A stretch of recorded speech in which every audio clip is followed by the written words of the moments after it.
Maybe the biggest question Christians ask is, why is this happening to me? God could easily have prevented this from happening. You may even have prayed that something like this wouldn't happen. I have. I teach a lot in the Lord's Prayer, especially the part about deliver us from evil, because I believe God wants us to pray before bad things happen so that they wouldn't happen. But still, from time to time, bad things happen. So I was reading this morning Psalm 30. Verse 5 caught my attention. I like the way the Hebrew text puts it. Verse 4 says, sing praise to the Lord, you his godly ones, and give thanks to his holy name. Then verse 5, for a moment in his anger, a lifetime in his favor.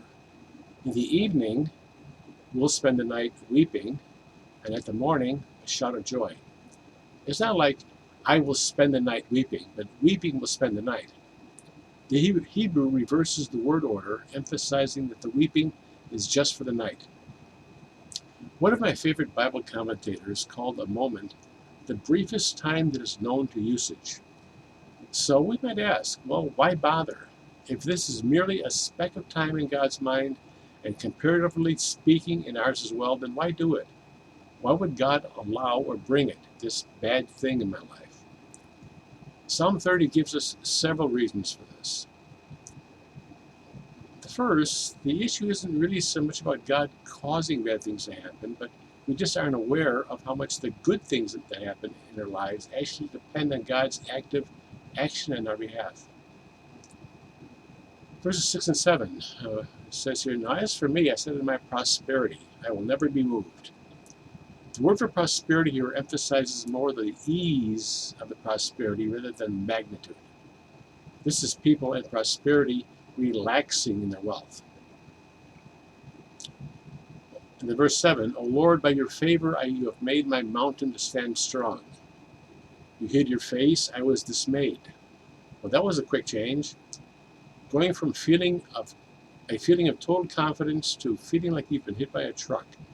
You sit there stunned by what happened, and you just don't know what to say. I felt like that a few years ago when I got sick and had to quit work. Actually, it took a few months to start getting back to normal, if you want to call it that. When the Israelites wandered in the wilderness for 40 years, their clothes and sandals didn't even wear out. When your car or your hot water heater goes for years without problems, we need to see God as much in that as when he answers our prayers in bad situations. So the first reason is to help us understand and appreciate the times when things were going well. The second, we learn about God in difficult situations. When things are going well, it's like summer vacation. School's out, no learning taking place here. Unless, of course, you've learned the lesson of gratefulness for all the times when nothing is going wrong. Verse 9, the psalmist says, what profit is there in my blood if I go down into the pit? Will the dust praise you? Will it declare your faithfulness? You learn of God's faithfulness through experience. I've had so many jobs, I can't count them. And I've tried. I remember how many I counted years ago, but I say, nah, that can't be right. I couldn't have been that many. But I've learned not to worry about getting a job anymore. And third, people are more grateful when God fixes things than when they were never broken at all. It's not that God is fishing for compliments. He's just trying to inform us about how life really works. In verse 11, you have turned for me my mourning into dancing. You have loosed my sackcloth and girded me with gladness. Gladness here isn't just being in a good mood. This is mirth, merriment. You just can't contain yourself. People are happier after a bad spell than they were before. That's just a fact. But we learn something valuable about God. So Psalm 30, verse 5. A moment in his favor, a moment in his anger, a lifetime in his favor. In the evening, weeping will spend the night, but at the morning, a shout of joy. Now, I wouldn't really call this anger, God's anger. We may think of it like that. I mean, what else could it be? There's just too much going on in the world, including the unseen world, for us to understand everything that happens in the world. The Bible wants us to focus more on our reactions to these things.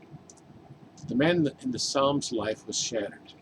His response, verse 8, To you, O Lord, I called, and to the Lord I made supplication.